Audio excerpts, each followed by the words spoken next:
কয়েকবার এসে এসে ফিরে গেছি, অনুমতি হয় নাই। এখন দাবার গুটি পাল্টে গেছে, দাবার গুটি পাল্টে গেছে। এক মাঘে শীত যায় না, কিন্তু আমরা স্মরণে রাখি না, ভুলে যাই। এটাই বড় আফসোস। প্রিয় প্রোগ্রাম, বিভাগীয় প্রোগ্রাম আমার জানুয়ারি থেকে শুরু। তো যা যা করছেন আমার সাথে পেকুয়াতে সব কিন্তু বয়ান দিব, ওই জায়গায় সব বলে দিব পেকুয়াবাসী কি করছে। আমি তো ভাবছি পেকুয়ার জেনারেশন জি আমাকে এমন ভাবে রিসিভ করবে, আমার কোনো ব্যাক পেতে হবে না, কষ্ট পেতে হবে না। আমাকে স্মার্টলি তারা স্টেজে রিসিভ করবে, স্মার্টলি তারা সেফ এন্ট্রি সেফ এক্সিট দিবে। বাস্তবে তো উল্টা, একেবারে উল্টা। আমি জানি জায়গা নাই, ওই যে দেখছেন উত্তর রেডি আছে। আমি জানি যে ধারণ ক্ষমতার অনেক বেশি লোক হয়ে গেছে, এটা আমি জানি। ভালোবাসা কোনো আইন কানুন দিয়ে মাপা যায় না, এটা আমি জানি। এটা যে ভালোবাসার বহিঃপ্রকাশ, এটাও আমি বুঝি। ভালোবাসাকে আটকায় রাখা যায় না।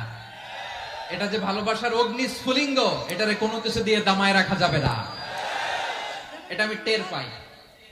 এজন্যই মনকে বুঝতে যেটা ভালোবাসা।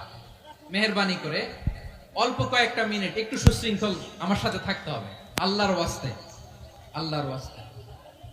প্রিয় ভাইরা, তাহলে আমরা ঐক্যবদ্ধ জীবন যাপন করতে চাই, ঠিক কিনা বলেন? এবার বলেন ঐক্যের ভিত্তি কি? আমরা যে ঐক্যবদ্ধ হব কিভাবে? সবাই বলে ঐক্য চাই, ঐক্যবদ্ধ হতে চাই। ঐক্যের ভিত্তি কি বলেন? ঐক্যের ভিত্তি হচ্ছে তাওহীদ। আওয়াজ করে বলতে হবে সবাই, ঐক্যের ভিত্তি কি?